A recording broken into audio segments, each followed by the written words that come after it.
Welcome back to WHHI News. I'm Allie McNair. Joining me now, Joe Monmonier, and he is the Hilton Head High School Athletic Director. We're going to talk about realignment, not of teeth, folks. We're talking about high school sports.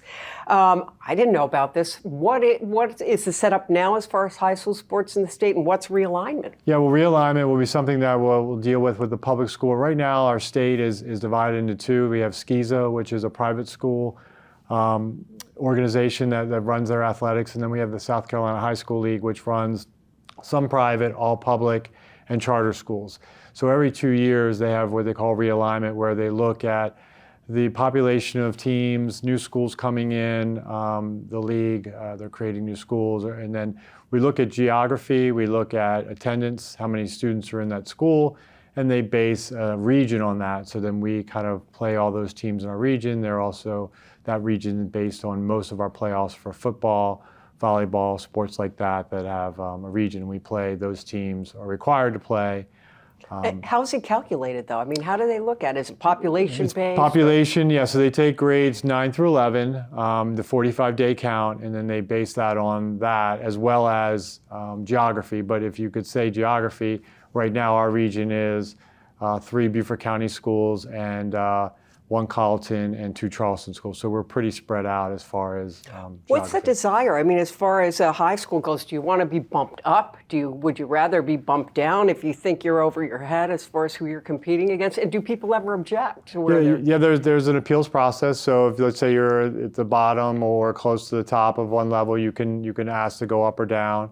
Is that granted? I mean, you make an appeal, or? It depends. I mean, It depends on the validity of the appeal. What are you appealing? Are you appealing the number of students? Are you appealing geography or some kind of financial constraints that could hurt the school? Or, I mean, we're unique because we're in 4A. We're a 12-by-6 island, and we're competing with schools from Myrtle Beach to Charleston to Greenville to Columbia.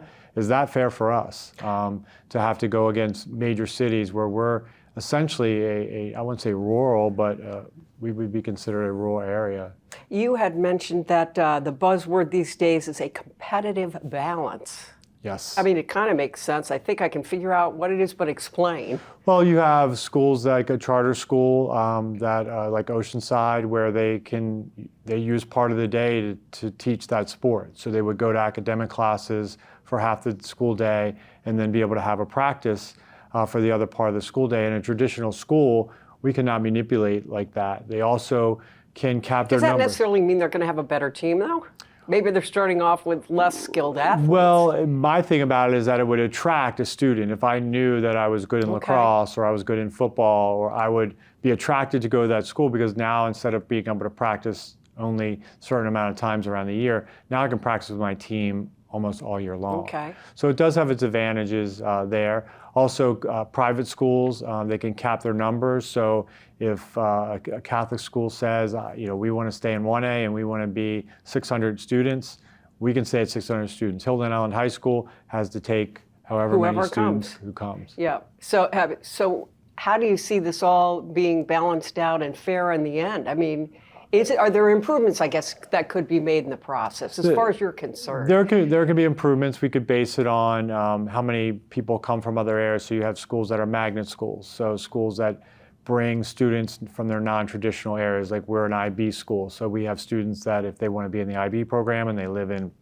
Bluffton or May River attendance zone, they can come to our school, as well as May River has a program. And they have their CAPE programs, and then I think Bluffton has a ROTC program or a capstone.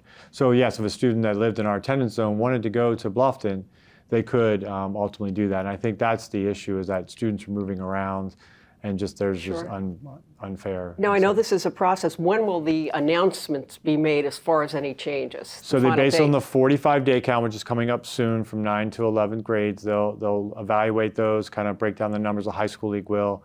And then in January, they'll send out a list. And we've got a while to wait. You've got a while to wait, right. and then there'll be some appeals, and then we'll meet next March to kind of go over everything. Well, thanks for letting us know about it. Joe Absolutely. Monmonier, we appreciate your time. Right, thank you for having me. And we will be right back.